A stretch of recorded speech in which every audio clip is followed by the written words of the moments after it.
Inside the Magic, show number 433 for July 23rd, 2013.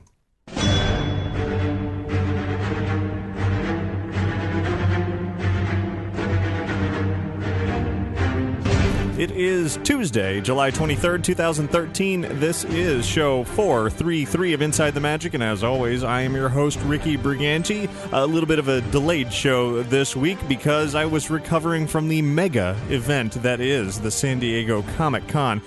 Plenty of that coming up in just a little bit, and even more fun from Disney and theme parks and all that good stuff. Before we get to all of that, though, I invite you to visit our website over at InsideTheMagic.net. There you'll find all of our podcasts, videos, photos, news, articles, and plenty more.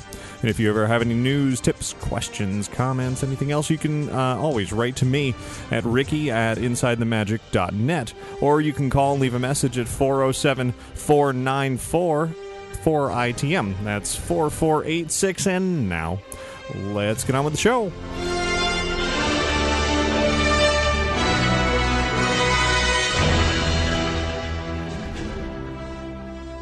This week's episode of Inside the Magic is brought to you by Magical Travel. There is always a special place where kids can train to be a pirate with Captain Hook, while parents are off lounging the day away at an adult-exclusive pool.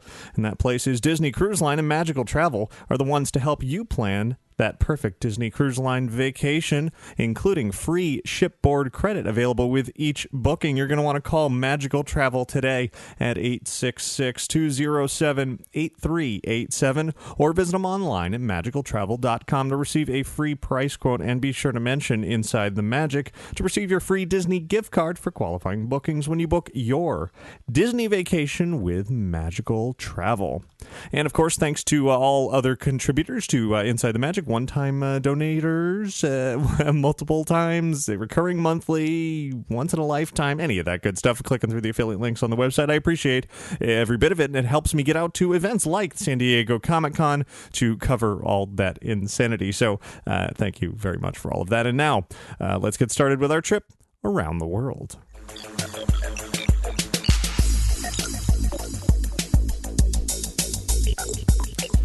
So it is Tuesday. Well, it's actually Tuesday night, past midnight. I guess it's technically Wednesday, but I'm still going to call this the Tuesday show. Regardless, it's not Sunday. And well, I spent literally the last couple of days just quite literally recovering. It's a long story. Lots of bruises and worn down, tired muscles and all kinds of stuff resulted from my trip to San Diego for 2013 San Diego Comic-Con. Of course, it was a blast. I spent 4 full days there, plus the 3-hour preview night, and did some other things, and it was nonstop from the moment I got up to the moment I went to sleep, and I have just so much to share from this, and not only here on the show, but also over on InsideTheMagic.net and on our YouTube channel as well. It was a great event spanning all of that time, just featuring a lot of really fun and exciting Disney-related things, some very entertaining things that I'll be sharing not only this week, but next week as well. And also some things outside of the world of Disney that I'll be putting up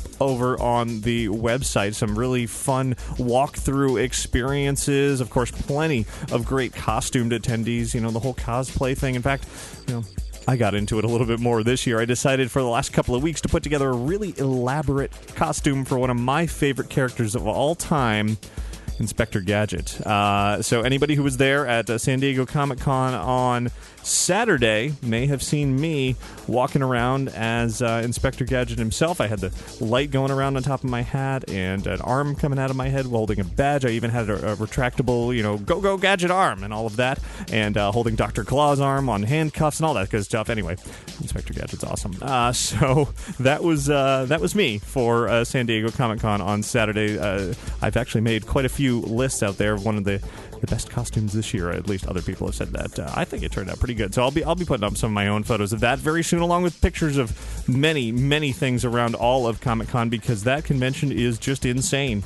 Every year, it just seems to be getting more and more crowded, and it is quite an adventure to walk through there. So before getting too far into all of this, let me actually say a quick hi to May and Lawrence and Peter and everybody else that I met throughout the time at San Diego Comic-Con. It was, had a lot of people coming up saying, hey, aren't you that guy that did that crazy Walking Dead escape thing last year? And yeah, I did that again this year. And, I've got some bruises and all kinds of good stuff to show for it, bandages on me. So that's another reason why this show's a couple of days late. But anyway, and actually I do want to also mention one other very special person that I had a chance to meet. Well, actually, I met a lot of great people, a lot of celebrities, and while I was out there, I had a longtime Inside the Magic listener come up to me and say hi unexpectedly.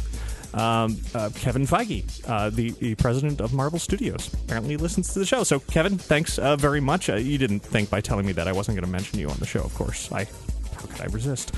Great Epcot hat, by the way, that you were wearing out there. It's good to see that the head of Marvel Studios is also a big Disney fan. So great news there. Anyway, speaking of Marvel Studios, so let's get into some news, right? Instead of me just aimlessly babbling on about various things from Comic-Con, let's actually talk about some of the biggest news that came out of San Diego Comic-Con, really movie-related, certainly, and specifically, it was Marvel-related because the Walt Disney Studios didn't have a presentation there. They're saving all of their big names for the D23 Expo in just a few weeks, as is Walt Disney Animation and, all of that, Pixar, etc. But Marvel, of course, Marvel Comics, you got to be at Comic-Con, and there was certainly no shortage of excitement from Marvel. In fact, if you were to ask anybody who went to this year's San Diego Comic-Con, what was the single biggest thing that happened at Comic-Con, well, I think Marvel takes the cake here. In fact, I'm going to throw it over to the Hall H presentation. It was Saturday night, the big presentation for thousands of people. About 6,500 people can fit into that theater. And, it was being hosted by the man that I just mentioned, Kevin Feige, head of Marvel Studios. And, he was kind of interrupted in the midst of his presentation by a very special guest. The dark world right now, which is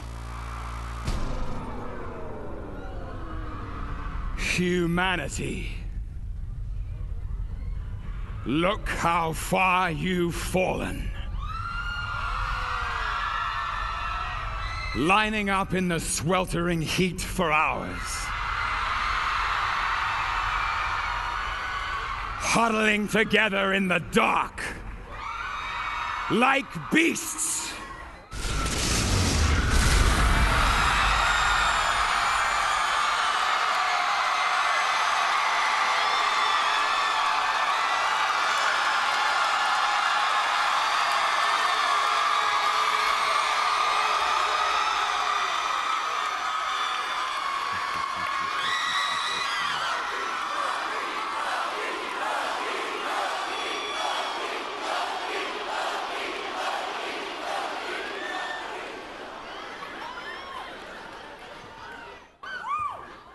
I am Loki of Asgard, and I am burdened with glorious purpose.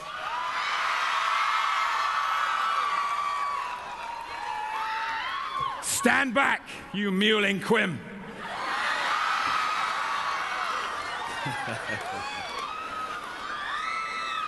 The bright lure of freedom diminishes your life's joy in a mad scramble for a place in this chamber. In this meager palace of Midgard. The arena they call Hall H. Where are your Avengers now? Say my name. Say my name.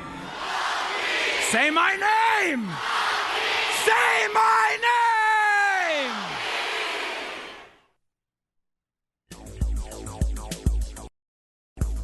I think you might be able to figure out who that was. That was, of course, Loki from Thor and the upcoming Thor: The Dark World, the sequel to the film from Marvel Studios. More specifically, it was Tom Hiddleston there in person, in costume, in the midst of Comic-Con in Hall H in the Marvel presentation.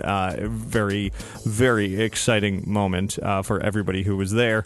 I was actually not there, unfortunately, for that, because I was sitting over in a press room nearby waiting for a press conference related to Marvel, which more on that a little bit later in the show. But for all those who were in Hall H, wow, that was definitely a highlight moment for this year's Comic-Con. Reminiscent of Johnny Depp showing up as Captain Jack Sparrow a few years ago at the D23 Expo. It seems to be this sort of thing is happening more and more. Apparently, Andrew Garfield also showed up as Spider-Man this year at Comic-Con. So that's just one of those things that people wonder, why do you go to Comic-Con? Why would you want to? You just look at celebrities, whatever. That's just cool. You can't argue with that. You can't argue with an actor completely committing to his character and showing up and just having a great time on stage. That is just awesome. And everybody, of course, went completely wild. But they weren't only talking about Thor: The Dark World. They were also talking about Captain America: The Winter Soldier, which is coming out next year, April of 2014. Of course, Thor's coming out later this year.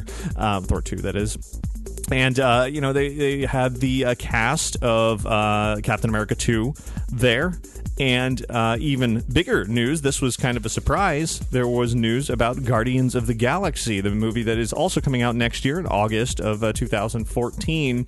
Not only were they talking about Guardians of the Galaxy, another Marvel movie, of course, comic-based, but they showed some concept art of what the lead characters of that film looked like. And in addition, the cast was there also. Not only the cast of Captain America 2, but the cast of Guardians of the Galaxy, including Chris Pratt, Zoe Saldana, Lee Pace, Michael Rooker, Karen Gillan, who unveiled the fact that she is bald. She shaved her head for this film. Benicio del Toro and several others were there, the director of the film, etc.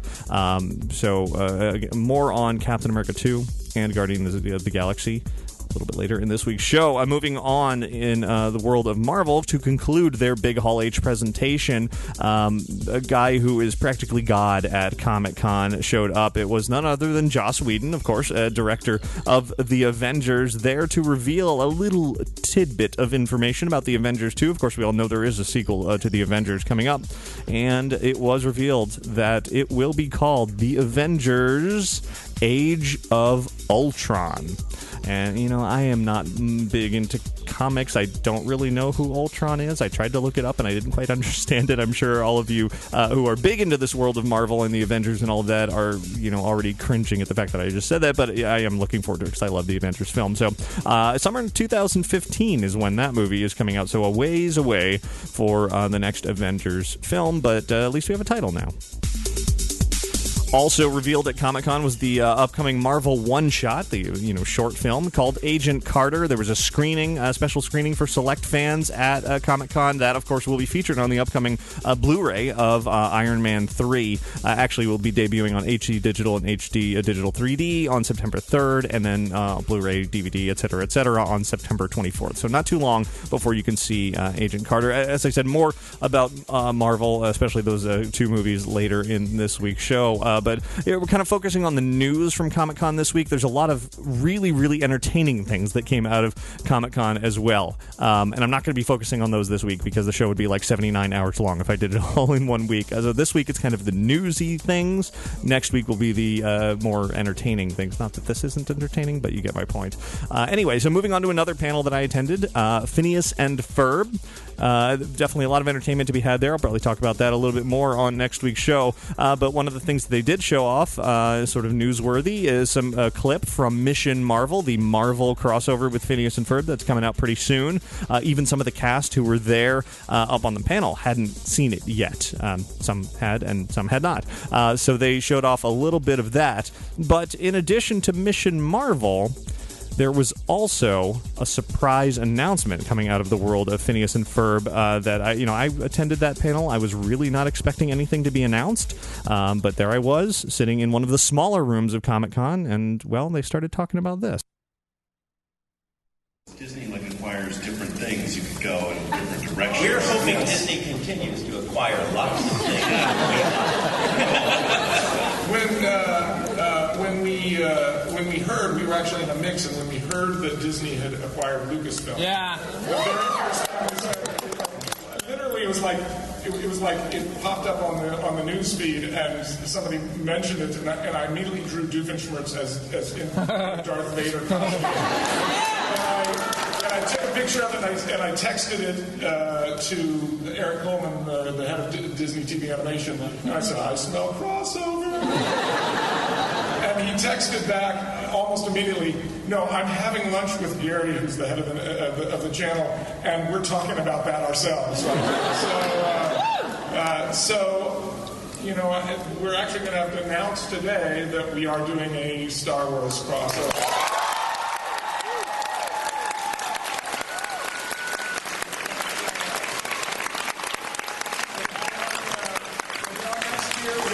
This is something we're very excited about, just like the Marvel thing. We've really found a way of making it really work with our characters and their characters. And what we're doing is we're taking A New Hope, Star Wars 4, which is the original, and we're keeping it completely sacrosanct. We're keeping it completely sort of sacrosanct. All the same story is going on the way it always did. But Phineas and Ferb are Luke Skywalker's neighbors. They come to from far over, and their story keeps sort of interweaves. This is them saying, "Hey, you know, we got these power converters at Tosser Station. You should go pick some up." And Candace is a stormtrooper with Buford and Baljeet, and the boys end up with the Death Star plans and have to get them back into R2 at some point. There's Isabella is a fighter, a transport ship pilot that they pick up to take them along. And Han Solo is her Newman. Yeah. So he's the one that cut her off when she was trying to make the Kessel Run. And they're in her ship, the Centennial Chihuahua. So their story just keeps interweaving with theirs, and we find out that there's Luke and Leia swinging by in the background. So we keep seeing bits of the Star Wars story and realizing, this is sort of going on in the background, just a little bit off camera throughout that, and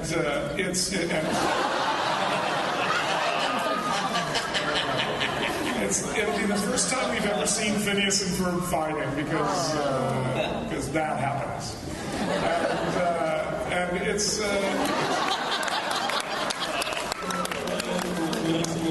So yeah, it's been a lot of fun, and we're most of the way through writing. And you can guess the part that Dee did for us.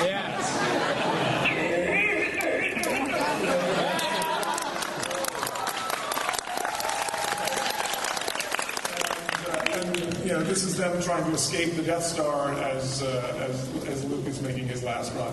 It's going to be a lot of fun, and we have a little bit of a clip from it. We've been putting together the animatic.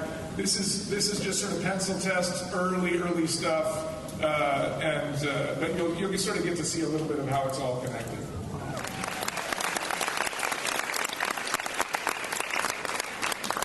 That's going to be fun, but we have probably at this point told you everything that we can that we're allowed to tell you about that. So if you ask us questions during the Q&A about Star Wars, we'll probably have to say we'll have to refer you to the "we can't speak about it" portion of the program. If you ask a Star Wars question, security will roughly.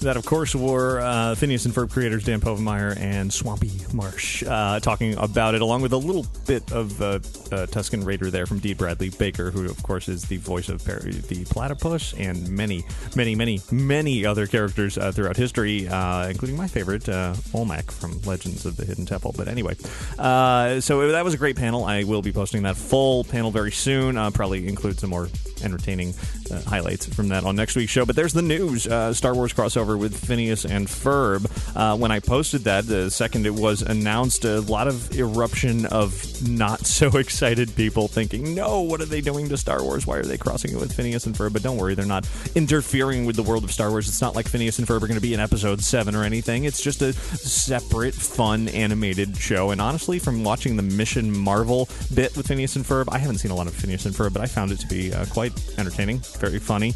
So I suspect the same will be true for the Star Wars one. It's not coming out till next year. They didn't really have any other details, as you heard. So that is all about that for the moment. And earlier I mentioned some people that I met while I was out at Comic-Con, and I neglected to also mention Sean from theconfluencecovers.com. He helped me out quite a bit with some advice, getting me into things, etc., etc. So thanks very much to Sean for all of that as well. So now let's move on to some further news here. Let's talk limited time magic. Moving away from Comic-Con, obviously. I will revisit the topic of Comic-Con in just a little bit after the news. But for now, moving away from that into other news from around the world, of course. Limited time magic coming up this week, beginning, well, actually it already has begun a couple of days ago, July 22nd through the 28th, both at Walt Disney World and Disneyland. This is not a major one. It's Christmas in July, which they could have really gone all out for, but instead it's really just about buying stuff and, well, buying stuff. There's ear hat ornaments that are available, new ones, I guess. There's some special treats available in the Main Street Bakery, the Magic Kingdom, along with Tony's Town Square, and out at Disneyland at Gibson Girl Ice Cream and the Jolly Holiday Bakery. But that is about it for that. Fortunately, last week, just before I left for Comic-Con, I did head out to the Magic Kingdom for the sequel to Long Lost Friends Week. Had a chance to spend some time with good old Dr. Facilier and Louis the Alligator, who was great to be able to get a picture with him. And, of course, also in attendance for this round of Long Lost Friends were Chicken Little and Abby Mallard, Brer Fox, Brer Rabbit, and Brer Bear. As well as the Robin Hood gang. So 4 sets this time around. And to make it a little bit more fun, I wanted to throw in another character to the mix. I didn't want it to just be Dr. Facilier and Louis the Alligator. And this was actually my wife Michelle's idea. As I was heading out the door, she said to me, hey, why don't you bring our little plush, Ray the Firefly, with you and have some fun with that. It is, that's one of those things you can do to make a meet and greet with characters that much more fun. Bring something with you that they can interact with. And, well, certainly Dr. Facilier, well, he's got some unfortunate history with Ray. If you've seen The Princess and the Frog, you know what happened. And I wanted to kind of confront him on that topic and see, well, let me just go ahead and take you over to the Magic Kingdom and we'll hear what Dr. Facilier had to say about what he did to Ray the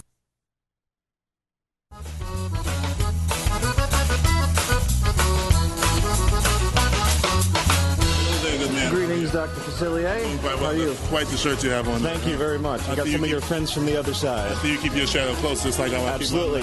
Now, I have a question for you. Hopefully I have an answer. Well, I'd like you to make an apology. An apology? Who am I apologizing? To this guy right here. I never did anything to Ray. I believe I just relocated Ray a little, huh? I like to think I found him. I brought Ray closer to his love, Evangeline. That's what I did.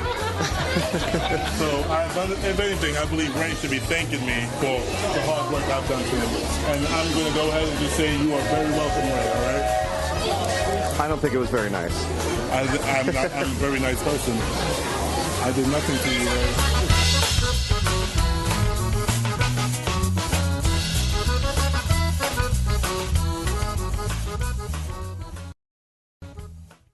Well, he refused to apologize for what he did to poor Ray. He's claiming that he did good things for him, sending up to be with his belle, Evangeline, up in the stars. But maybe that's true. I don't know. But it was fun to have that moment with Dr. Facilier and get my photo with Louis, of course, as well. I look forward to hopefully Disney coming out with another round of Long Lost Friends, and hopefully including, I know I've said this many times before, Darkwing Duck. Next time around, I have to imagine they will, and if they don't, I will. I don't know what I'll do, but I'll be unhappy. So, moving on to other news out here at Walt Disney World, construction, well, yeah, I guess you can call it. Construction has begun for Disney Springs, the replacement for Downtown Disney, or the remaking of Downtown Disney, if you will. Don't get too excited. It's just parking lot sort of reconfiguration at this point. Apparently, the parking lot that's in between Planet Hollywood and Splitsville, kind of in that area, is closed or soon to be closed. That's where they're going to be building a parking garage. And so there's going to be even more parking issues for a while as they're working on building this new garage that is going to take quite a long time to construct. It potentially will be a year or more. So don't plan on parking in that area next time you're at Downtown Disney during that conversion. Also, just within the last couple of days, former Pleasure Island Comedy Warehouse is being demolished. So, Pleasure Island has been closed for a while, and the buildings that are there are of no use to anybody as far as Disney's concerned. So those are going away as progress begins truly on Disney Springs.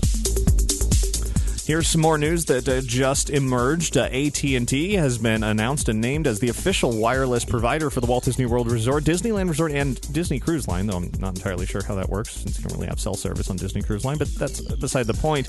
Apparently, Disney cast members are going to be using new mobile devices on AT&T's network to, as they put it, help deliver Disney's legendary guest service to enhance the in-park experience. There's also going to be co-branded things going on, but most importantly, at Walt Disney World and Disneyland, a variety of technologies will be used to improve AT&T service there, including more than 25 distributed antenna systems, more than 350 small cells, and 10 cell sites are going to be added to the Walt Disney World Resort to provide wide-ranging mobile service to guests, and more than 40 repeaters added to have an even more consistent and reliable mobile service. So for those of you who have Sprint or Verizon or any other service, well, too bad.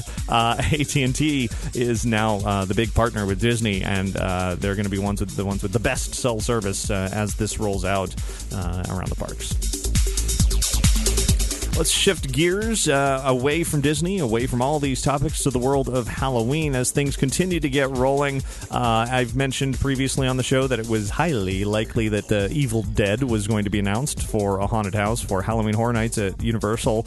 And indeed, that did take place just before I left for San Diego Comic-Con. It's coming to both Universal Studios Florida and Universal Studios Hollywood. Of course, this is going to be based on the recent remake or recent version of Evil Dead rather than the older ones. Don't expect Ash or Bruce Campbell to be there, but there will certainly be plenty of madness and mayhem going on, and I'm really looking forward to that. I enjoyed the new film. It's a different take on the whole thing, but I liked it, so I'm looking forward to walking through that world. Of course, that also means that out here in Florida, there's going to be two, mysterious woodsy lodges, if you will, the Cabin in the Woods and Evil Dead, taking very different approaches to that topic, though. Anyway, moving on from there over to Busch Gardens, Tampa, where a couple of new haunted houses were announced, along with the slow trickle of some of their 13 new characters, the 13 as they're calling them. The first one that they revealed was a voodoo queen, as they put it. She's number 6 of the 13, and with her is a new haunted house called Death Water Bayou. Of course, we were talking about Dr. Facilier just a few minutes ago. I'd love to see him and his own sort of haunted attraction, but that's never going to happen. So instead, we get the Voodoo Queen. So I'm looking forward to that, certainly. And then, in addition, another new haunted house for that event called The Basement. And that one is surrounding a character called The Butcher. And he's number 4 of the 13. They've revealed a few more, and they still are slowly but surely over the next few weeks leading up to the event over on their website, hallowscream.com. Yeah. So earlier, I was talking all about Comic-Con, and of course coming up is Disney's own Comic-Con type event, the D23 Expo in Anaheim, just a few weeks from now. I will be heading back out to California to cover that, and there will definitely be more movie excitement. Disney has announced the lineup, or at least part of it, from Walt Disney Studios and Walt Disney Animation Studios, Pixar Animation Studios, Disney Toon Studios, and all of that good stuff. They're actually going to be splitting up the cinematic entertainment this year rather than lumping it all together into one presentation like they did 2 years ago, which was very, very long. I'm glad they're splitting up this time. It's actually going to open the event this time around, so they're moving things around. Things are different. It's all going to start with Chairman and CEO of Disney, Bob Iger. He's going to be there in person. He's not going to be there on video remote from his Hawaiian vacation or whatever it was a couple of years ago. Instead, he will be there to open the whole thing on August 9th. And then immediately following that is going to be a presentation from Walt Disney Animation Animation Studios and Pixar Animation Studios and Disney Toon Studios, hosted by Chief Creative Officer John Lasseter. That's going to be called Art and Animation at the Walt Disney Studios. That's taking place at 10 a.m. August 9th. It's going to feature Frozen, The Good Dinosaur, the new Mickey Mouse short Get a Horse in its United States debut, some major movie announcements, of course we don't know what those are yet, and a special live musical performance. So that sounds very interesting. Unfortunately, I have a feeling that's not going to allow any cameras in there. That tends to be the case with these studio presentations, but if by some miracle they allow me to record any of that, I certainly will. On Saturday, this is where they're splitting things up. August 10th, 10:30 in the morning, Walt Disney Studios chairman Alan Horn is going to be hosting the Disney live action as well as Marvel Studios presentation that will feature surprise celebrity appearances and focus on saving Mr. Banks, Tomorrowland, the movie, and Thor: The Dark World. So could we see Tom Hanks there? Maybe he'll show up as Walt Disney. I doubt it, but it's possible. Probably see George Clooney for Tomorrowland, and maybe Chris Hemsworth, maybe Tom Hiddleston will show up as Loki again. I don't know. Who knows? And I'm sure there will be even more than that. So some pretty exciting things lined up for the D23 Expo. In addition to that, it was also announced that Run Disney is going to be kicking off with a special sort of mini marathon, if you will. They're calling it a fun run. And, of course, being the D23 Expo, it's going to be a 2.3-mile fun run. It's going to run through Disney California Adventure. It'll feature Disney characters like any of those other runs, and those who go on the run will receive a shirt. Registration is going to happen sometimes this week. It's going to be available only to a limited number of people, so you're going to want to sign up as quickly as possible once that goes up. And if you're looking for something else to do at the D23 Expo, of course, when Paul Berry from Window to the Magic was on the show a few weeks ago, mentioned that we're going to have a meetup once again that evening of the first day, Friday, August 9th. Once the expo concludes, it'll be a few hours after that. We still haven't set an exact time, but we're shooting for probably around 9 or 10 p.m. at Trader Sam's, and then it will be there for just as long as we feel like being there and just, chit-chatting. Nothing too fancy, nothing too formal, just having fun. So definitely show up to that. But in addition, there's another special event that'll be going up around the D23 Expo, a Popzilla art show from the same people from the Rat Trap art show that I mentioned a few months ago. This one's not going to be themed to the same theme as that one. This one's actually going to sort of have parody artwork from combining Disney with Star Wars and Marvel. So that should be a lot of fun. It's going to be located just down the way from the convention center at the Rothick Art House. It's on 170 South Harbor Boulevard. Opening night is actually Saturday, August 10th from 6 to 10 p.m. It's from over 30 artists from all over the entertainment industry. You can find out more at facebook.com/Popzilla Gallery. And I'll give you another reminder as the date gets closer. Here's some more news from D23 outside of the expo. They've announced that D23 Presents Treasures of the Walt Disney Archives is going to be coming to the Museum of Science and Industry in Chicago. That's opening October 16th of this year, and will stay there through February 17th of next year, 2014. Included in this exhibit will be clips from some of Walt Disney's earliest animated works before there was a Mickey Mouse, an original script written by Walt Disney for Steamboat Willie, partial recreation of Walt Disney's formal office, some hand-drawn artwork and models and props used in a variety of classic films like Snow White, Pinocchio, Fantasia, Dumbo, Sleeping Beauty, and the list goes on and on, from live-action films to theme parks and so very much more. So that's definitely one exhibit you don't want to miss if you are in the Chicago area come October through February. I thought I'd offer just a really, really quick update for The Optimist, this ongoing alternate reality game that is going on from Disney. I've been out of the loop a little bit for the last few days. Obviously, I've been at Comic-Con. I'm going to play catch-up on that very soon. But when I got back from Comic-Con, I did find a very interesting piece of mail had shown up in my mailbox. And it's a mystery. I haven't opened it yet. Well, I know what it is, but I don't want to spoil it. So I'm going to sort of dive into that very, very soon. Probably share a clip from that, if that's a clue, as to what that is on maybe next week's show. But The Optimist is definitely picking up steam. It'll be interesting to see where that goes. Storyorbit.com is where you want to go to kind of play catch-up there, or you can join in on the collaborative Google Doc that I have put together to really catch up on everything that has gone on with this whole sort of alternate fictional world that Disney's been building. Let's turn to the world of television now, where Disney XD has announced some really exciting things in a 3-night programming event coming up next week that they're calling Disney Fandom. It's taking place Tuesday, July 30th through Thursday, August 1st. And this special lineup of programming will be from 8 p.m. Eastern/Pacific through 1 a.m. Eastern/Pacific, and it's geared toward fans 13 and older for once. The highlights amongst the programming will include some red carpet access, a bit about Star Wars technology, and then here's a really special one. 8:30 p.m. on August 1st will be Meet the Disney Legends, a special all about this year's honorees for the Disney Legend Awards that'll be at the D23 Expo. So that is pretty nice that they are putting that together, and a few more programs as well. So definitely tune into that to show Disney with your viewing, with your ratings, that we want more programming like that on whether it's Disney XD or Disney Channel or wherever. This is the kind of thing we want to see on TV. You know, Phineas and Ferb and all of that is great, but we want to see stuff that is geared toward an older audience as well. And finally, let's hop over to Disney Cruise Line for a recent announcement that 2 special types of cruises are coming up for the first time. There's going to be Halloween on the High Seas and Very Merry Time cruises. The holiday season kicks off September 22nd with the Halloween on the High Seas cruises on the Disney Dream. It's a brand new event with Halloween-themed parties, entertainment, decor, spooky fun, all kinds of events and activities and decorations and unique menu items in the restaurants and parties on deck. That sounds fantastic. I mean, if you want to get me back on a Disney cruise, make it a Halloween party. But then shortly thereafter, beginning November 9th, or departing November 9th, on the Disney Fantasy and the Disney Wonder, and then November 10th on the Disney Dream and the Disney Magic, is going to be a special Christmas time, or holiday time, or merry time, or whatever you want to call it, in the spirit of holiday cheer, as they put it, adding some sparkle to the ships with a traditional Turkey Day fanfare, Christmas feast, snow flurries, and New Year's Eve galas, or galas.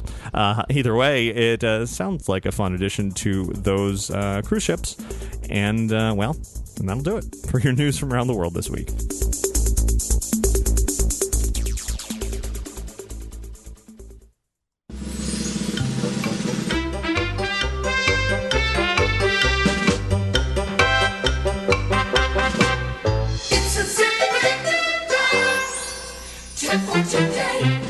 And this week's tip comes in from Brad, who writes, I have a tip for anyone who is disappointed they cannot go to the Alan Menken and Richard Sherman concert at the D23 Expo. There's a CD box set called The Music Behind the Magic, which includes demos and final cuts of the songs from Beauty and the Beast and Aladdin and The Little Mermaid. On these demos are recordings of Howard Ashman, Alan Menken, and Tim Rice performing these songs. The box set is relatively inexpensive, going for under $10 on Amazon. So if people are unable to attend the concert, this is possibly the next best thing.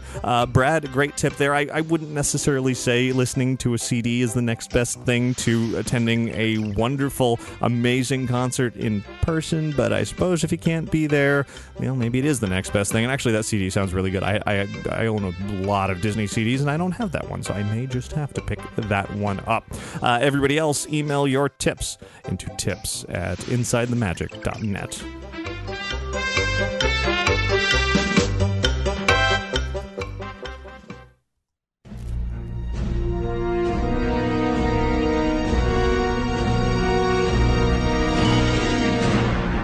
Now, as I said earlier, we're going to have more Marvel fun on this week's show. I was going to say marvelous, but then I opted not to go with the pun, and now I said it anyway. While the big Hall H presentation was going on at Comic-Con, I was off in the Hilton next door waiting for the press conferences to start. To get into Hall H at Comic-Con, it is quite the feat, particularly on a day when Marvel is sort of capping off the day as the last presentation. You have thousands of people camping out overnight to get in there, and then once you're in there, you don't have to leave. So you can sit there all day, sit through 4, 5, 6, 7 presentations back to back to back and keep moving yourself up, moving seats around, etc., etc. You don't have to leave once you're in. And once it fills, if nobody leaves, nobody else is getting in. So to get into that Marvel Marvel presentation at the end of the day definitely takes some commitment, and, well, I had a bazillion other things that I wanted to see at Comic-Con. I didn't want to spend the whole day just waiting in the Hall H line. So I opted to, I was invited to attend the press conference. So with all the stars that were going to be there, much more up close and person, the stars were a mere 5-10 feet away from me instead of, way back, which is probably where my seat would have been for the huge Hall H. As I said earlier, it holds like 6,500 people. For the press conference, there was maybe 100 people there at the most, all reporters, of course, eager to ask questions for the casts of what ended up being, we weren't really sure who we were going to see, but it all ended up being the casts of Captain America 2 and Guardians of the Galaxy, which was a surprise for everybody. So what I want to do on this week's show is share with you those full press conferences, unedited, just to play it beginning to end, kind of gives you a behind-the-scenes look on what goes on after those Comic-Con panels. A lot of questions being thrown back and forth, the celebrities answering, lots of laughs, certainly. I'll warn you that I haven't gone back and listened to these since I recorded it. There may have been one or two swear words in there somewhere. You never know what anybody's going to say when they're on these panels, so I apologize in advance if anything slips through. But I'm actually going to start here with the press conference for Captain America 2. I unfortunately didn't get a question in myself for this one. I did for the second one, which I'll play in just a little while, but it was still very entertaining, very interesting to hear about, a lot of things that are going on in the world of Captain America 2. No spoilers, of course. They don't want to reveal too much. It is still very early, many months away, but anyway. So I want to play that now. Then I'm going to come back with something completely unrelated to any of this. Very exciting announcement and some special things that I want to share here, and then we're going to go back to the world of Marvel. So definitely stick around for that. But right now, let's hop on over to the Hilton next to the San Diego Convention Center, all part of San Diego Comic-Con, for the press conference for Captain America 2. Joe Russo.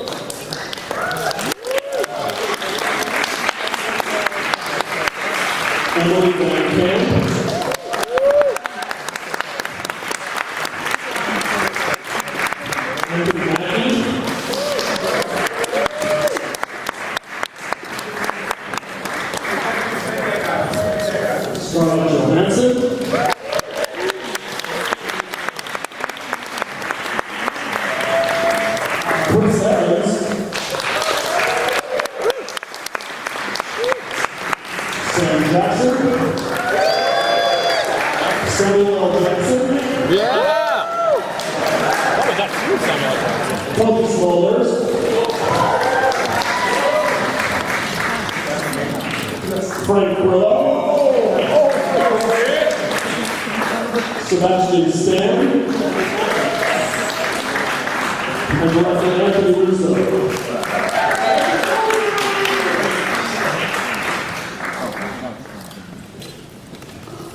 Let's get the first question right here.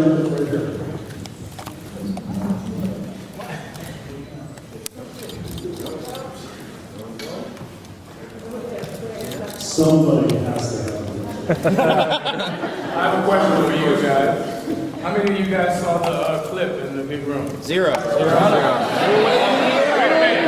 I know one person did. I've never been in, so I'm like, yay.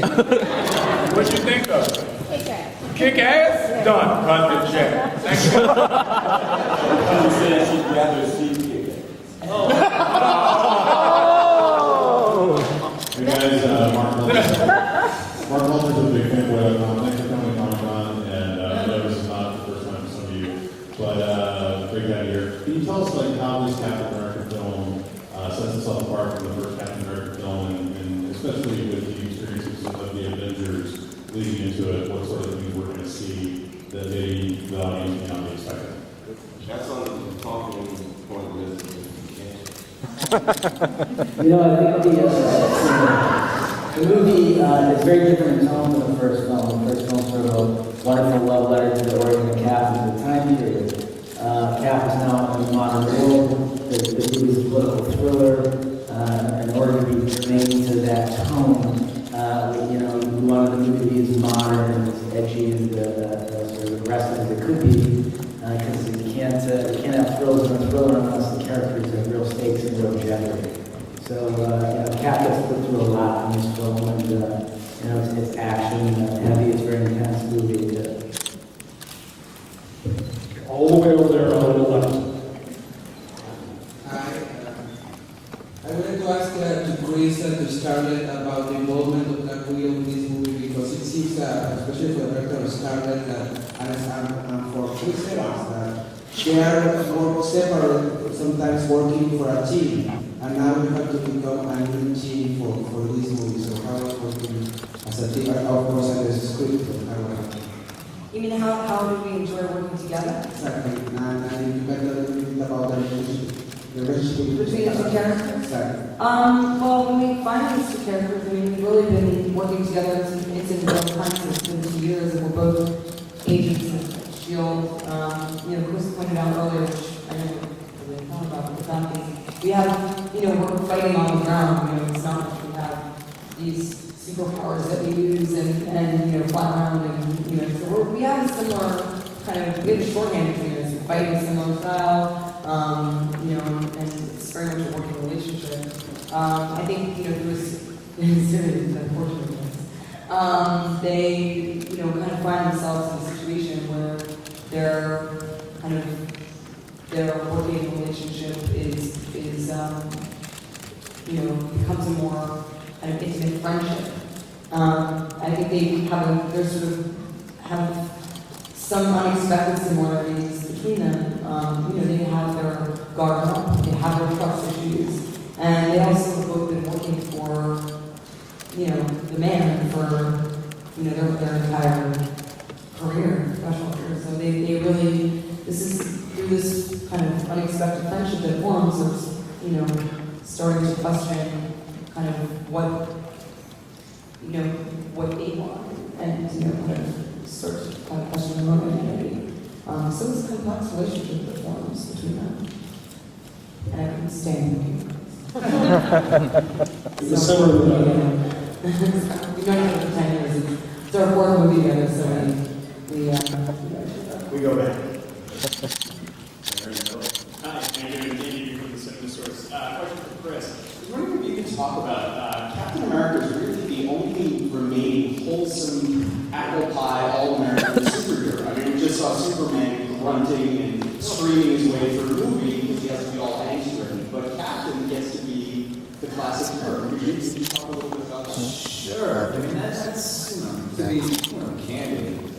That's kind of the pearl of Captain America, is that his nature is to put himself last. His nature is to take everyone else's conflict and put it on his back. And as a result, it makes it difficult to find an interesting film because most complex characters have flaws. And Cap's, he's Boy Scouts. I think what's good about this movie is that, the first Captain America film was about giving him the opportunity to serve, the opportunity to be a soldier. And in Avengers, you have so many other characters and all these castings, relationships, so you can't be trying to be an individual character. In this movie, it's about showing Cap now given the opportunity to serve, given the ability to give of himself. The question now becomes, well, what's right? I think he's so determined to be good, to be, and to do what's right. The conflict with, at least modern society, as opposed to the 40s, is what is right? I think in the 40s, it was very easy to say, well, Nazis are bad. We can all agree on that. Today, it's a little bit harder to know where you come from, who am I serving, and with my technology and the access, and this is pretty relevant today for all of us. Where's the line? What are we going to compromise in terms of civil liberties to ensure security? And I think that's where it's really for knowing, well, what's the right thing to do? And I think that makes it an interesting conflict because it's not about just doing the right things. What is the right thing? And I think we actually get to explore Cap struggling with it because it's not black and white, it's gray. And I think that's where his relationship with Black Widow comes to fruition. That was a big the relationship with Black Widow is interesting because she's someone who always had the ability to compromise with morals and to black and white. And I think the result, I can't say too much, but something happens. There's that potential whistleblower.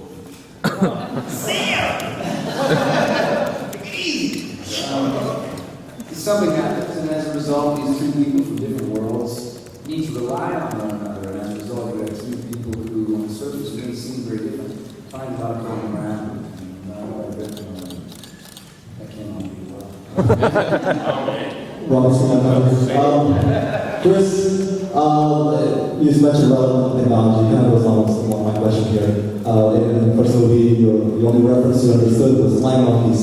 In the sequel, has Captain America become relevant with today's trend and what's going on? Sure. I think you get a little tired of the joke is like, what's the internet? He gets it. I mean, that's the problem is he doesn't sling jokes. He's not sarcastic, so it's hard to find humor, and that's the humor is self-deprecating. But you can't keep playing that one note of, I don't get it. What's going on in this podcast? So it's. I think we're past. He's up to speed.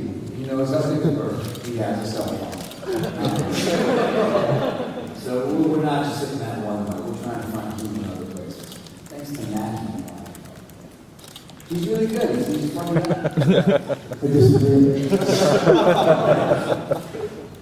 Right here in front.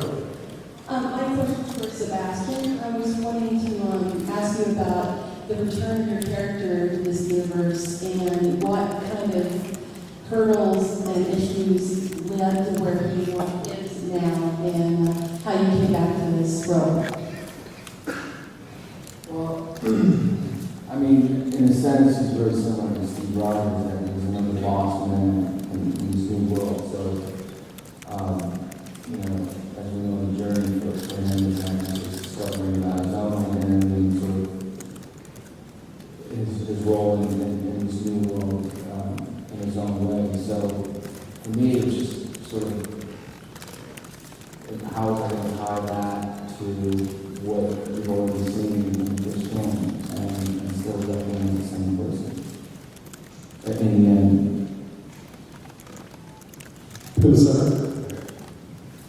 This question is for Chris. Could you explain a little bit about the difficulties of trying to play Captain America for the third time, if there were any? Or what were your challenges? I really think the movies are just about trying to meet the bar with which Marvel has set. We have all these fantastic movies with fantastic people. Every time Marvel releases a movie, it's better than the last one. And you just want to make sure you're not releasing entertainment sometimes. You have all these really talented people coming together, and you just want to make sure you do your part.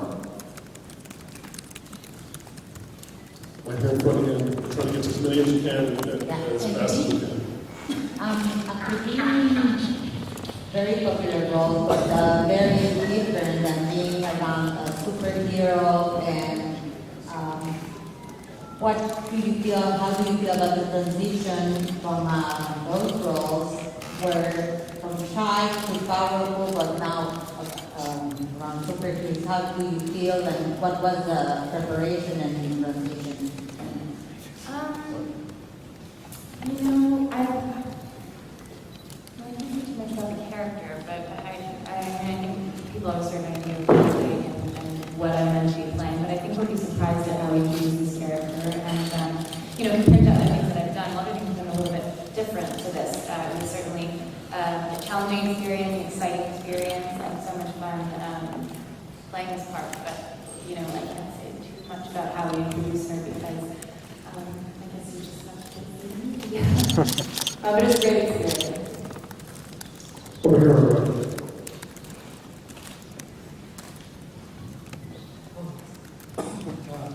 Hi guys, I'm loving the Marvel universe, and it's so great to see more women being represented. My question is to Scarlett, Emily, and Cody. How does it feel to represent more of a strong female presence in superhero movies, and especially what do you think you guys would bring to this movie?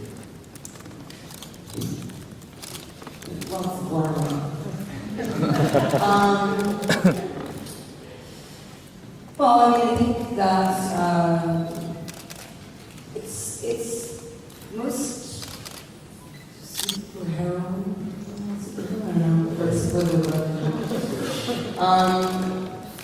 Films that are simply not really good. They're just not well made. They fall back on this kind of like hair flipping, cozy, kind of hands-on type thing. We do a little bit of that, of course. But you know, it's important that it looks good. But you know, I really had a great opportunity making.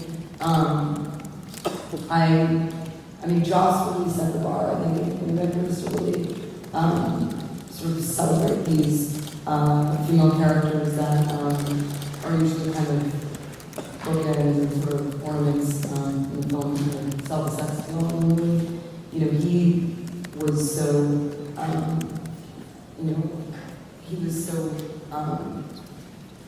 a pioneer, you know, in really fleshing out these characters, you know, sort of Black Widow, and making her a character that could get punched in the face and could deliver a blow, and could, you know, and was an intelligent, complex, you know, really strong, character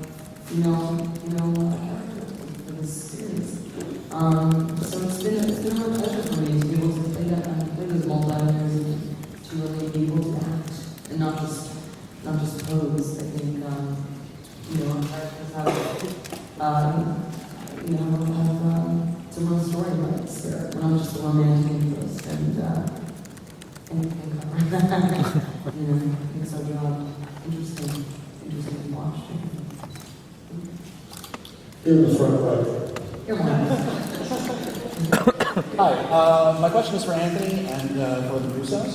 I think we're all really excited to see Falcon and really finally for all the obvious reasons. And I'm wondering though, with the cast is huge, how much Falcon are we going to see? And if possible, can we get more Falcon? Can't get enough.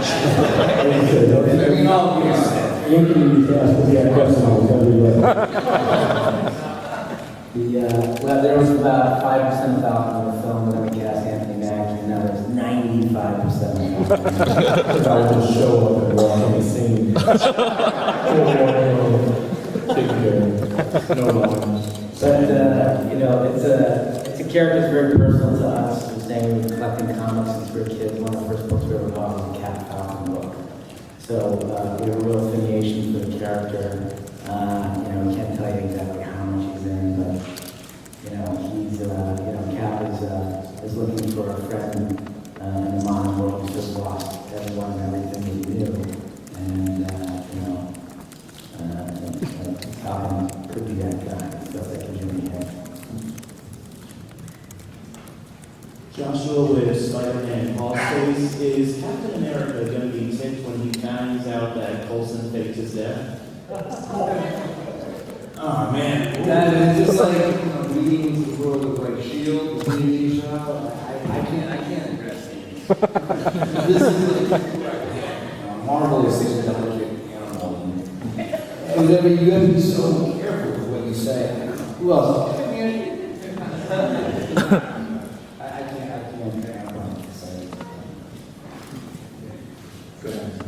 So is that political? Cap doesn't know yet. Cap doesn't know. You'll find out when S.H.I.E.L.D. premieres, so watch it. What the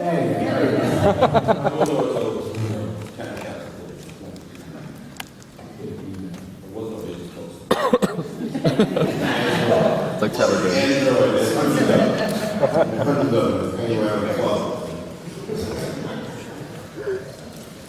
Hello, thank you all for coming. Hello, Anthony Mackie. I think it's really great you're playing the Falcon. The Falcon is now on the Avengers roster, on Avengers Assemble, so don't you think it would be cool if the Falcon was also in That answer your question? No, I mean, look, from the beginning, when I'm growing up, my brother was a huge comic book person, and he always showed me comic books with Black Panther and the Falcon. And when I heard about the Falcon, and I was given the opportunity to meet with the Russos, and we talked about it and what they wanted to do with the character, the reason it worked so well is the two of them had the ability to give dignity and substance to a character without making him heavy and hokey. And I think with the Falcon, what was so cool about the script where it is now and being able to work on it as an actor was having a three-dimensional real person that just happened to be a tactical expert that can fly. You know? So I think if the Falcon is added to the Avengers world, what's up? I'm looking for the opportunity to take down Iron Man. So I'll be the only flying Avenger.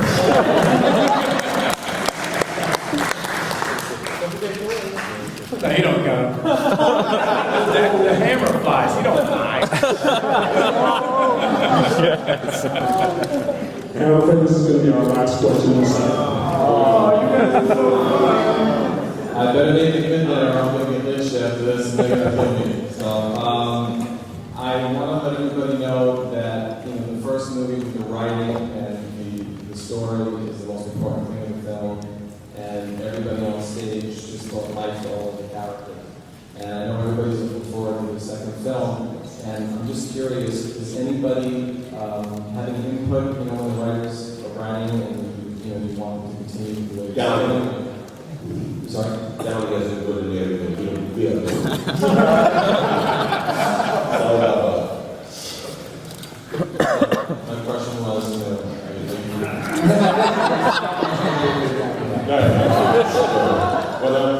no, my question was, is everybody, concerned about whether it was going to like the second film as the first, or, it's just as good, or... Are you asking? That's not our problem. That's not our problem. That's somebody else's problem. Josh has written it already. Check it out. I'm looking concerned about whether it's going to be good. Are you asking what part of the development, how much we're involved each actor in developing the characters in this film? Is that the question? Yeah. No. In this film or the Avengers film? No, the first film. The first film? The first cap or the first cap? The first cap. This is cap too. You guys don't have the first cap. So on the last day shoot, like 3 hours. You can get the DVD. It's pretty good. Pretty good. Good move. Thanks, everybody.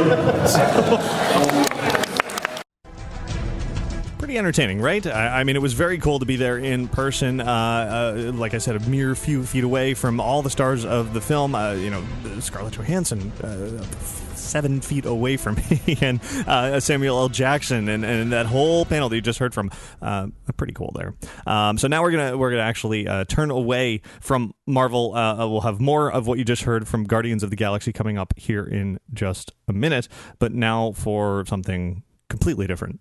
So joining me on this week's Inside the Magic is a name not at all unfamiliar to anyone who's been listening to the show for years now. It is wonderful musician Tom Ameen. Thanks for coming on the show. Thank you so much for having me, Ricky. I am so glad to be here. Well, we have a lot of exciting things to talk about this week. But first, I've been playing your great piano renditions of Disney theme park music for so many years now. I've never actually had you here on the show to talk about how you got started in all of this. Where are your roots from as a musician? Well, thanks for asking that question, because I've been playing music for a long, long time. And when I had first started playing piano, the very first songs I ever learned were Disney songs. So you have to understand, I'm a little bit older. So this was way back in the 70s. When this was before Little Mermaid and Beauty and the Beast and Sure. that big renaissance.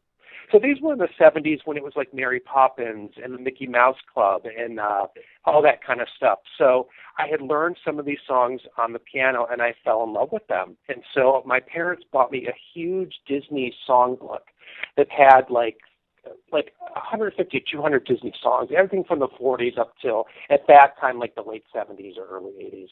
And I just fell in love with this music. And then once my parents, we would vacation in Disney World. It was usually once every other year. And so once I hit the Disney parks, as I'm sure much of everyone can relate to. Once I, saw Magic Kingdom and I saw Epcot, I just fell in love. And when I heard the music for all these rides like Horizons and the Land and all the World Showcase with the America song, Golden Dreams and all this music, I just fell in love. And I thought, someday I would love to record these on piano.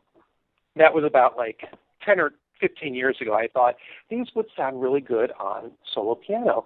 And I thought, what the heck, let's give it a try and see how they turn out. And I would love for people to hear them and see how they react. And that's when I originally contacted you, and we put them on the show, and they've gotten a really good response. But that's how it all started, was way back when, first learning Disney music growing up. Right. Well, I think that's how it started for anybody who has this sort of passion for this. Whether you first heard a Sherman Brothers tune, or if it was wandering through the parks and hearing sort of one of those iconic theme songs riding through a ride, they're designed to stick with you. Absolutely, especially the first time, because I know you're the Haunted Mansion fanatic. Mm-hmm. So the very first time you hear that Grinning Ghosts when you're on the Doom Buggy, it's just, there's nothing else like it. And you're right, it just sticks with you forever. Do you have, going back to sort of your early days, hearing some of the Disney music, do you have like one song that sticks out that has always been with you that, means a lot and, really just resonates with you? One of the first songs I ever learned was Candle on the Water from Pete's Dragon. Sure, yeah. Song sung by Helen Reddy way back in the 70s, and I have always loved that song. It was so special to me. I know it's not a theme park song, but it was one of my Disney favorites, and so ever since I learned that, I would play that through the years. I used to play a lot at weddings and stuff like that. I'd play it there. I'd play it, when I play out at restaurants or gigs or whatever. It's just a song I've always loved. That's one of my actually favorite Disney songs ever. It's when Pete's Dragon came out on I guess Blu-ray recently. It was the first time I had seen it in a very long time, and today the movie doesn't quite hold up like it used to. It's very long, but it's that's very long, isn't it? Yeah, it is. It's like 2.5 hours long, and it just seems to go on forever. But certainly that song and a couple of the others stick out amongst all the rest of the film. Oh, it's got some great music like Brazzle Dazzle Day. Right. And, all that. I mean, it's got great stuff, but you're right. I watched it about 4 or 5 years ago, and I thought the same thing. I'm like, wow, this is really long. But it's still, it's one of those classics, I guess. Either you love it or you don't. And it always had a special place in my heart. Yeah, definitely. Walking through any of the parks today, do you find yourself, picking out the music or being like, ooh, there's a new piece that I haven't heard before? I do that all the time. Now I live in California now, so I'm close to Disneyland. Mm-hmm. So that's the park I go to. I haven't been there in a year though. But the last time I was there, I haven't seen Cars Land yet or anything. So I really want to go there and try to soak up all the music that's there and see if I could do some piano stuff, because I'm sure there's a lot of great stuff they have there now. Oh, absolutely. I mean, that's one of my favorite things about Buena Vista Street is the emphasis on music there, not only from just the music that plays in the area, but the Five and Dime group that comes out and plays these great jazz songs. It's I love seeing that in the park. Oh, it's such great stuff. All those musicians that play there, it's just fantastic stuff. Even the Dapper Dans in Florida. Mm-hmm. I think they've got Dapper Dans here, don't they? At Disneyland? You've got the younger, hipper Dapper Dans now. That's right. So, but all that stuff is so great, and just the music really stays with you, and the theme. I remember when I heard Just One Dream. That was from a Disney Land ride here that starred Whoopi Goldberg. It was a movie about the making of California and the history. That is a great song. That's something I've always wanted to redo, so maybe in the near future. Yeah, and now that spot has become the Little Mermaid ride. That's correct. That's correct. So you're here today because all this music that we've been hearing over the years, that you've been sharing with the Inside the Magic listeners. It's all coming together now, finally, by popular request, and you've got a new album, right? So excited. We have they're all the songs that I have done so far on solo piano from the Disney theme parks, but have yet to be released. I decided. I released 3 songs a couple years ago, and you played all of these, and I'm so thankful that you've done this, and people really responded to them. So I figured I want to release the rest of the music. So we put together a new CD called Piano and Pixie Dust, and it's just solo piano music across theme parks of all the songs that I love. So we've got the songs like Tapestry of Nations, Illuminations, the Main Street Electrical Parade from Magic Kingdom. All of these songs that I've loved and have done on solo piano that you've played on your shows before are finally all in one place. So, yeah, the new CD is called Piano and Pixie Dust. I'm really excited for people to hear it. And also people have been emailing me and saying, where are the rest of the songs? We want more. Right. So I figured I'm so glad that I finally have the opportunity now to release them all. Well, I'm glad, too, because I get those emails whenever I've played your music in the past to be like, oh, where can I get that? Can I buy it? Can I download it? And then finally the answer is now. Go to iTunes, search for Piano and Pixie Dust, and there it'll be. And there it will be. So it's going to be debuting on the podcast. And then also eventually we'll get it into like Google Play Store and stuff like that. So it'll be in a bunch of different areas, but mainly iTunes is the big draw. So it's definitely going to be on iTunes. It's a download only. There's no physical CDs, but most people now just do the downloads anyway. So yeah, absolutely. I think it'll be okay. Well, I certainly want to continue the trend here. As you said, we've shared a lot of these tracks in the past, but one of my favorites that you've ever done is one you mentioned just a minute ago, the Main Street Electrical Parade. I just love that Baroque hoedown music anyway, and your piano rendition of it is fantastic.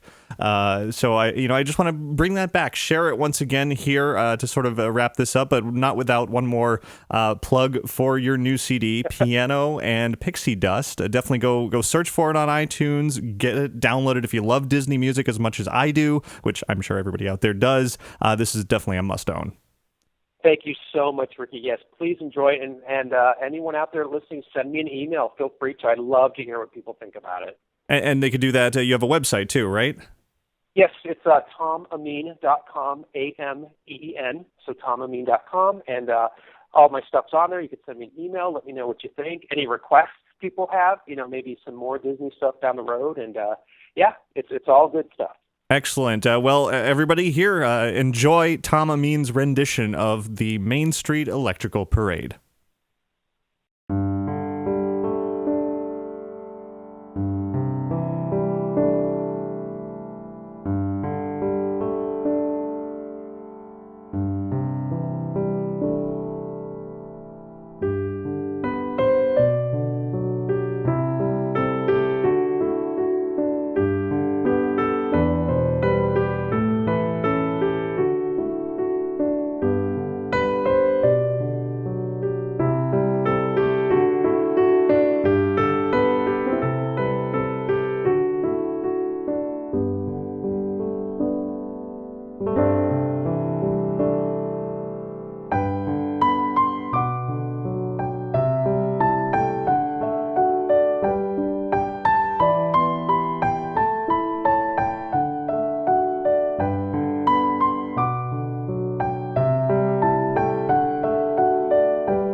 before we get back to the world of Marvel at San Diego Comic-Con, I want to mention Capturing Magic, the iPhone apps that are the ultimate tool for documenting and recording the magic of your Disney vacation, whether at Disneyland or Walt Disney World. Capturing Magic offers a helpful list of photo opportunities and memories to capture before, during, and after your trip. It is the perfect way to ensure that you don't miss any of those magical moments. While you're in the parks, the app's actually going to remind you of any of those photo ops that you had selected on your list when you're near those locations, and then when you take that picture, you can use the app to mark off who's in it, what camera you used, and easily find, export, and organize your pictures later.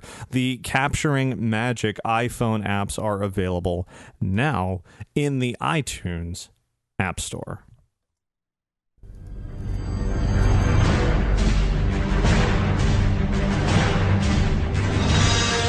So now, after that fun music and announcement from Tom Ameen, thanks very much, as always, for him sharing his great piano renditions of Disney songs. Go get his album on iTunes. It's definitely a must-have for any of you, whether you're a new listener to Inside the Magic or you've been hearing his music forever. They're just wonderful. Put on the background, do chores, enjoy them while you're falling asleep, relaxing in bed, whatever. They're great. Anyway, moving on from that, let's go back to San Diego Comic-Con now for another press conference, this time featuring the cast of Guardians of the Galaxy. You'll hear them all introduced here in just a moment, and about halfway through this, maybe even not that far, I did get a chance to ask a question of the cast here, and they had a pretty amusing response as well. So anyway, over to Comic-Con for the cast of Guardians of the Galaxy from Marvel. Please welcome director James Gunn.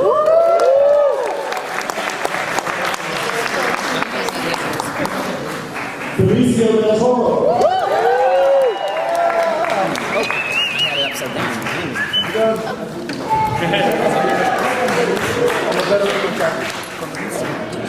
Karen Gillan.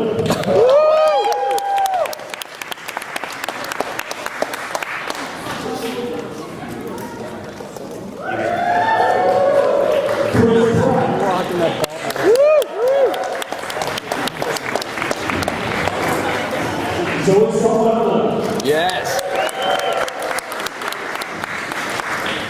Dave Bautista.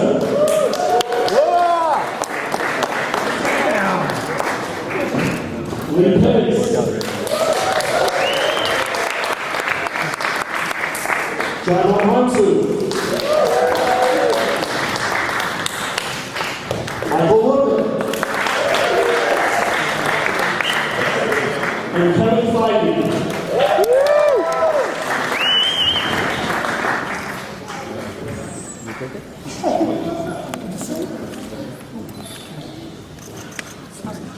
We can have everybody in the seat, please. What's our first question? Hi. My first question is for James. It's the elephant in the room, but I think we're all wondering, we've got a wonderful cast here. Is there any chance we might hear soon about Rocket Raccoon or Everybody hear about Rocket Raccoon? Like soon? Like casting? Anytime soon? Pretty soon. Pretty soon? Pretty soon. Now? Not now. Tomorrow, next weekend? Next month? Not Kevin. Kevin tells me what I can do and not do. Perfect answer, James. Perfect answer. The Kevin part? Over here on the right. What's the basic moral premise conflict of Guardians of the Galaxy?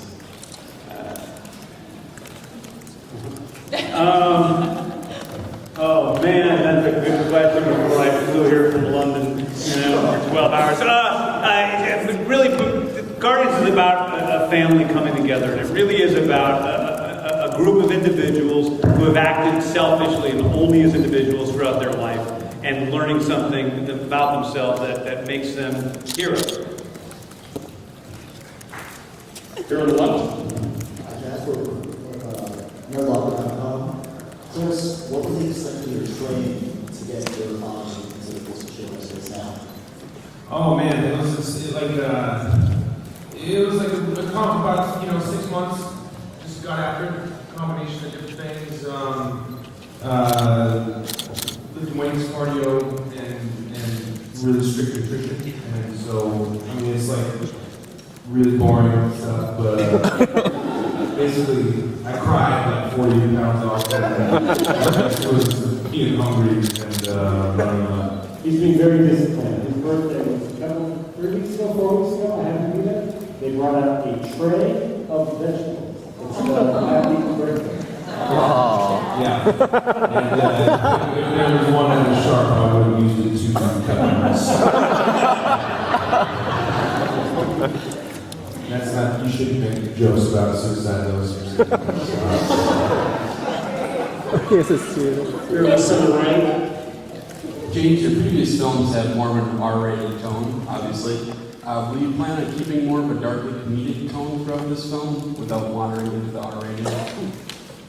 Darkly comedic. I don't think of it as darkly comedic. You know, I do think of it as me. I got to say that there's a lot of James Gunn in this movie, and it's a strange thing because when I turned in the first draft to Kevin and Marvel and to Joss, and they read the first draft, they were all really happy, which made me happy. That was a really good day. And their biggest note was more James Gunn, which freaked the hell out of me. Well, I gave him more James Gunn. That's what's in the movie, and I think it's a really unique movie. But with every movie I do, I'm speaking to a certain part of myself, and I'm speaking to a certain audience. And with a movie like Super, I'm speaking to a specific person that movie means a lot to, and I really appreciate everybody that loves that movie. When I'm doing a movie like Guardians, it really is for a much broader audience. It's for everybody. It's a movie we can go see on a Friday night with everybody else in the city and really enjoy ourselves in a different type of way. And I appreciate both those types of movies. Front row here in the center. Hi, James. Hey. Coming off of something like Super and then coming to such a big budget, what has your experience been like with the budget on set? That's easier.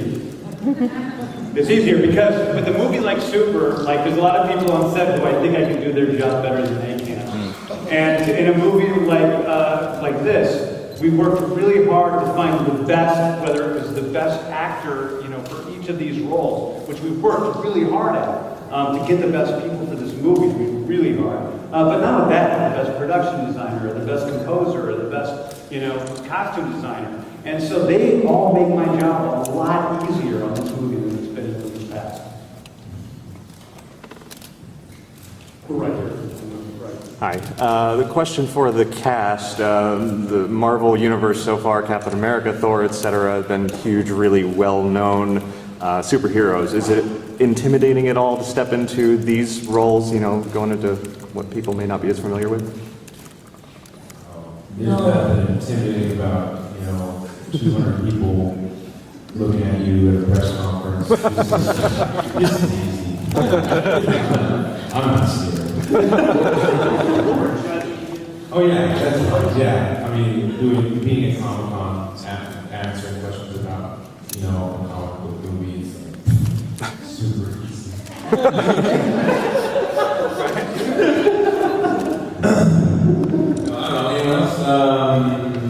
It's exciting. Of course, you're nervous, and I would be cautious to use the word intimidated because I don't want it to be interpreted like I feel any less or any inferior. I feel very excited to be joining the Marvel family of superheroes, and I do believe that Guardians have bigger powers in a way. And we were like up against like Captain America. I would totally do that.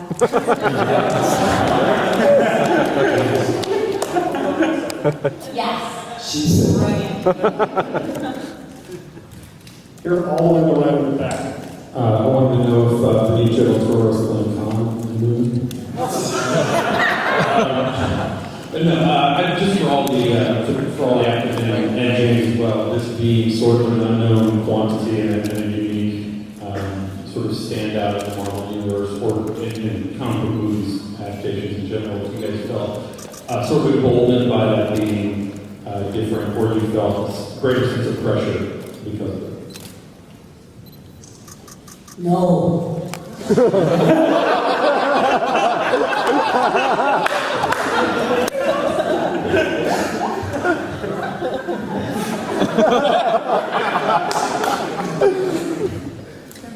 I think, you know, I'll just answer real quick. I think, like, I I don't think the reason that all the Marvel movies thus far have been received so well is because they were such famous comic books. I think they were great stories, you know, and Iron Man is Iron Man now to people because of Iron Man the movie, you know, like it was a comic and people, certain people knew it, but they love it and go back to it because it's a great storytelling. And I think it's the same thing with this, like, this is a really cool story, and you know, Marvel they know what they're doing, they know how to tell a story, they know how to make this movie. So I really don't feel intimidated. Like, if you told me, Chris, you have to go adapt Guardians of the Galaxy into a movie on your own, I'd be super intimidated. But when they're like, we're doing it, and we'd love you to be part of it, it's like, wow, great, I'm along for the ride.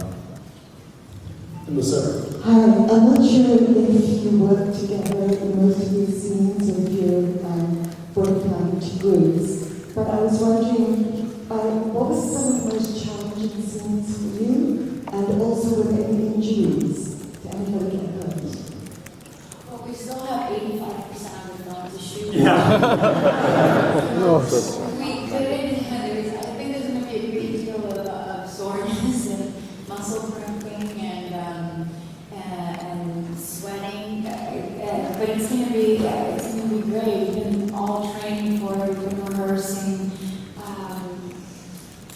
endless conversations with our director as well as talking to every department that's sort of building us together, from David Bautista to myself to Lee and John and also Michael. And Karen, we have an excruciatingly so much makeup. We have so much makeup to do constantly, and we're retouching every single second. So there's going to be a lot of work that we're putting into it. But I think I'm going to speak for myself. I'm pretty sure that a lot of people here will identify themselves with it. I'm just excited to be doing something different. And this is sort of like the anti-hero movie. When you meet these characters, the thieves, the rebels, they're assassins, and they're going to be learning very big lessons. But because of James Gunn's sort of interpretation of Guardians, the levity will be very abundant, and that's what keeps it, I guess, awesome. But from like my 10-year-old niece who just visited the set, and myself, and we both walked into when the sets are getting on build, we both had the same expression, and we're both really, whoa. I would also add, and this may be considered a spoiler, but I have some really big injuries planned for Michael Rooker. And hopefully Batiste is going to help me with those.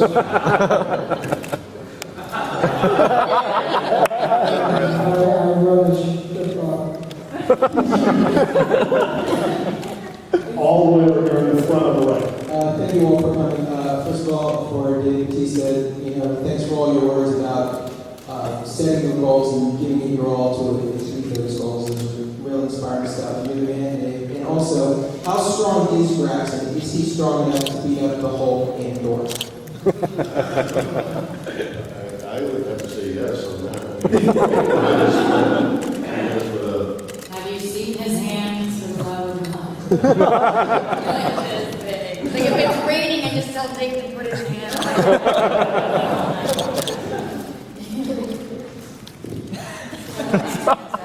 No, I appreciate you saying that, because that's kind of been my message throughout my career. But I really come from that now. I'm a poor kid in the streets. And to me, what I've been able to achieve is really just been through hard work. I really not done anyone say to tell me that I can do something. So this project's one by far the biggest thing I've ever done in my life. And to be a part of this is just really, I always try to tell people, encourage people, whether I go talk to kids or just tweet out and stuff, just tell people to pursue their dreams. Just pursue your dreams. Here in the center. Question for David Batista. As your previous work with WWE, with the live shows and Raw and everything, does that help prepare you for doing more film roles? Or? No, I think people ask me that a lot, because I always tell people it's very nerve-wracking. One of the auditions for me was like the worst thing in the world, just terrifying. People don't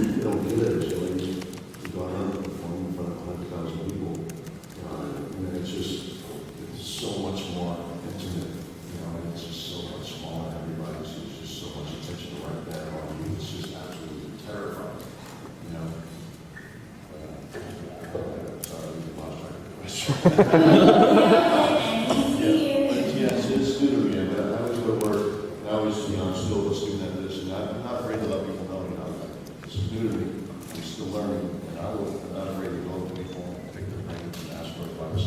Because that's, to me, I just want to give back. That's how I've gotten better at everything I've ever done. So don't be too proud of that help. And I'm learning a lot. It's possible to have from the director, from the crew, even from the producers, just learning. That's what it's all about. That's how, that's how you should know. You're pursuing something you love, you're doing something every day. That's the key. Hey guys, right here. Mark Walters with Big Fan Boy. Thanks for coming out. One of the things I always loved about Guardians of the Galaxy was the characters are so weird and wonderful and different from like normal superheroes. And in an effort so that everybody gets to say something in this press conference, can you each tell us just a few words, like what is your favorite weird and wonderful aspect of your character?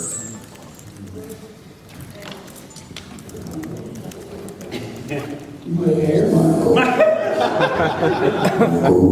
What do you want to know again? Weird and wonderful. It's actually quite good, actually, in this project. Youngers, for me, there's a lot of younger, a lot of me younger. When I first read the script, I noticed right away there's some aspects of Yanger's existence within this universe of ours, in this film of ours, that is very, very close to me. Like, for example, the tough love attitude that I have towards some of the other cast members. They're extremely tough love.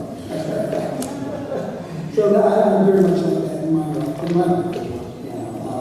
and so, and I don't, in a lot of movies, not all movies, but a lot of movies I've done, I've hardly ever did makeup, except on James Green. The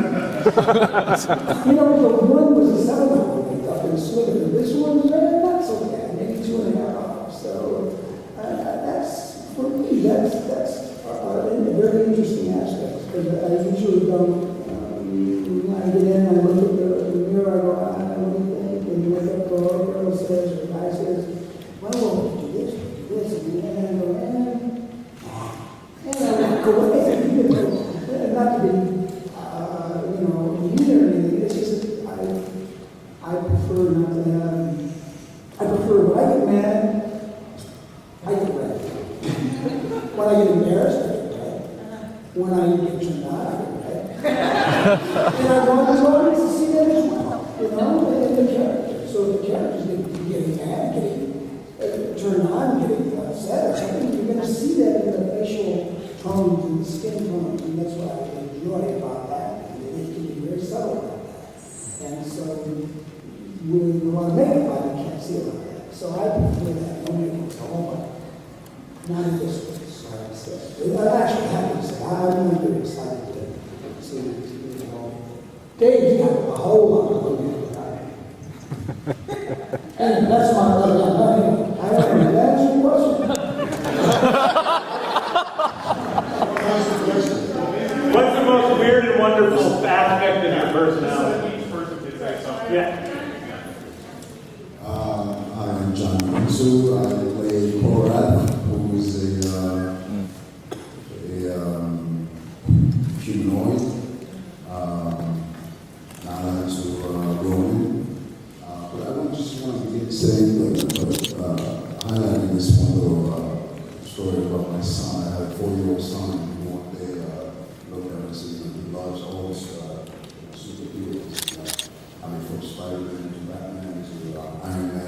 He's got all the costumes. And one day he looks at me and says, I want to be light skinned so I can be Spider-Man. Spider-Man is light skinned. So that's what that was shocking to me. So I think, I'm extremely excited to be part of Marvel Universe, so that hopefully provide that sort of diverse outlook of superheroes or bad guys and diverse stories.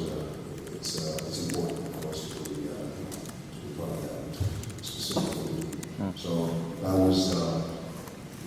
need tickets to all excited. Yeah, I play Ronan the Accuser. And it's a character that's been around since 1967 when he first played Fantastic Four. And so there's a lot of incredible story that I've gotten to research. I mean, reading comic books research, I guess, is doing my job. You know, I started work this week, filming the character, and I'm just really excited, you know, to make a villain that is complicated, and there's a core of him that is, you can find something that you can understand, you know? I don't know, it's pretty bad though, so. Yeah, it's early days, so I'm just putting the first wall up and we'll start there.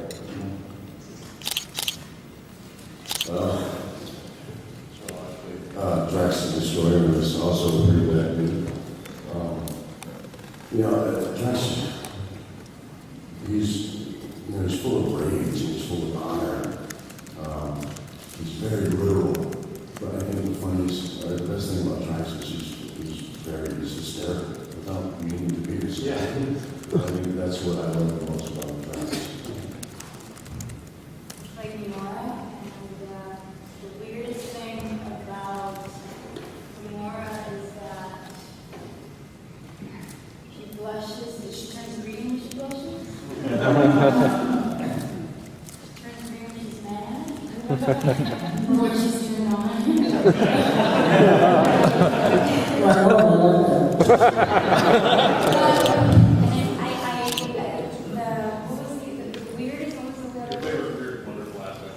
What's wonderful is that she has grown up in an environment that has misrepresented how she truly feels, I guess, inside. And she's gonna, I guess, start that, hopefully. For Quill, without going too much of his origin or anything like that, there's like a petulance in him. Like he hasn't been really held accountable as an adult. He's been able to be kind of free in space and do whatever he's wanted to do, and that's really kind of fun because it means that he's like slept with all these super weird aliens. Probably like what's that? You had some mighty fine that's my favorite weird element of it. It's just very wonderful. And then, but my favorite moment I think I've had was when I first donned my full wardrobe in the costume department, and I put it on, and it was just like wow. I wore it, and I thought that was pretty cool. All of a sudden my walk changed a little bit, and I had a little extra bob in my head while I was walking, and I felt that was pretty cool. So great work. I played Nebula.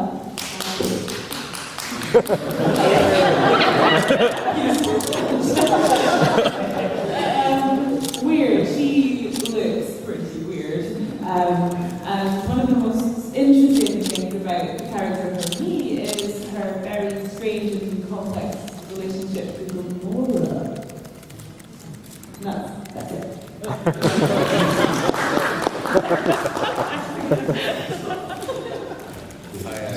I played the Collector, well, collects things. I think it's pretty cool that he's got his own personal suit. Did you guys hear his original answer? He said his favorite weird and wonderful thing. He goes, my hair. He got this crazy hairdo and everything. My favorite thing about Phineas, can I just share a quote that you told me from the first meeting? And we were sitting down, we were talking about something about the character. And this is the reason why I know you and I are going to be friends forever, is because we sat there and I asked you, we were talking about collecting stuff and how you get excited when you get something new collecting, and then all of a sudden you look at me really seriously and you go, I was the first kid in my neighborhood to have an alligator. I'm like, that wasn't funny, like you just saying that. My favorite sentence, top 10 favorite sentence.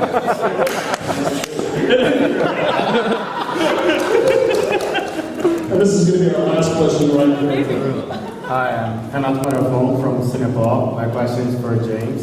As they expanding Marvel universe, there is going to be any connection to the other Marvel movies or mention? Well, we have Thanos, so, Thanos is the thing that connects us to the Marvel universe at this point, and then in the future we'll see what happens after this. But for right now, we're connected to the rest of the Marvel universe because of 3 seconds at the end of the event. Fantastic. Thanks, everybody. Thank you.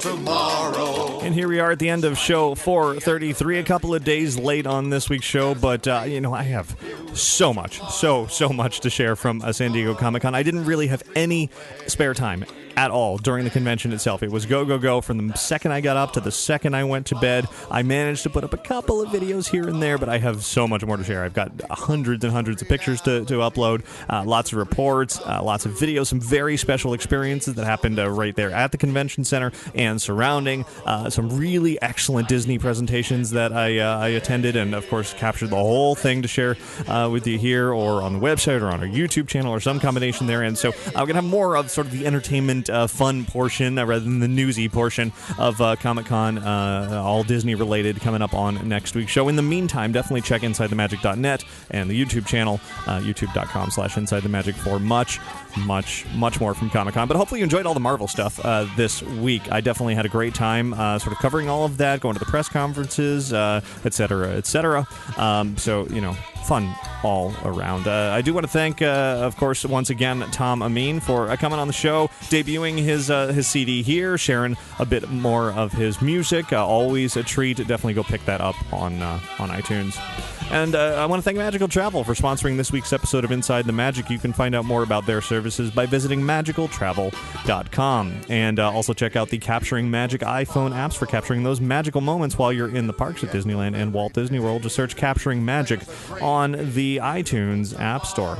And also, for a personal plug here, my own business, when I'm not doing Inside the Magic, is Lanyard Lab. Visit us over at lanyardlab.com to see all the different styles and custom lanyard options that we have available. You can request a price quote today to receive a free digital preview of your lanyard design. And of course, between episodes of this show, visit InsideTheMagic.net. It is your source for Disney and theme park news, and of course, other fun event coverage like San Diego Comic-Con. Follow us on Twitter and Facebook and on YouTube, and keep up with everything all the time. So thanks very much to all of you for listening and for watching each and every week. And have a magical week. Bye. There's a great big beautiful tomorrow, just a dream away.